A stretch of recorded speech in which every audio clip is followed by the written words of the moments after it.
I think that a lot of people they look for a modern day Hunter S. Thompson. They kind of look for somebody to fill that role. And the person who has his job and has had his job for a while is Matt Taibbi. And you constantly sort of come across this. I know it even came up when you were on Joe Rogan, I believe. I think Joe even said, Matt Taibbi is sort of the modern day Hunter S. Thompson, just, not doing all these drugs. I just was wondering, do you share that opinion when you read Matt Taibbi, or do you think that they are just radically different writers? I think it's both. I think that Taibbi's a fantastic writer, a brilliant writer who's done a lot of different things throughout his career and is very versatile. And so it's unfair to just compare Taibbi, I think, to Taibbi as directly to Thompson. Nevertheless, what I think Matt Taibbi does brilliantly is he indicts the way that the press is manipulated by those with the most power. And he's so attuned to that in the way that Thompson was. And so in that way, I think he's a wonderful heir to Thompson's perspective, if not his exact style from the 1960s. And to what gonzo journalism sought to do is through subjectivity to say, all right, everybody here is insane.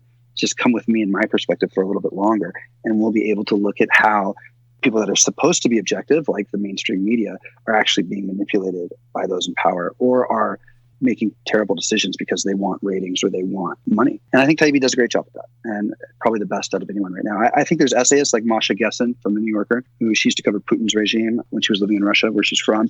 She writes these short essays often in The New Yorker that really do indict the way the media is being manipulated by the Trump administration in the complex ways that it is, or that the Democratic Party is being disturbed by the media.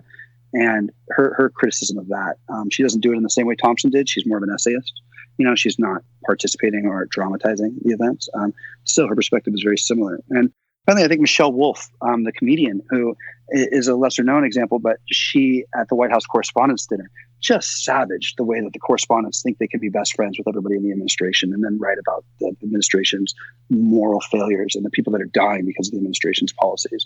And the way Michelle Wolf just completely made fun of and mocked what the politicians and the correspondents in the media was really a throwback to Hunter Thompson's performance ability and to his humor, which was in his satire, which was so fascinating and so effective.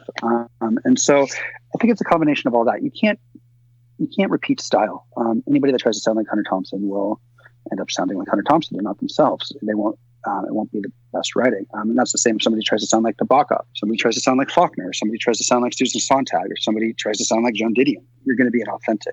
But I think that we can latch on to Thompson's perspective on the way that power manipulates everything around it, and especially manipulates journalists and corrupts them. And we can use that perspective to look closely at how the current administration is manipulating a media it's attacking, and it is going after, and is manipulating members of the media who are trying to be a form or a bulwark, a wall against a firewall against the administration's liberal practices.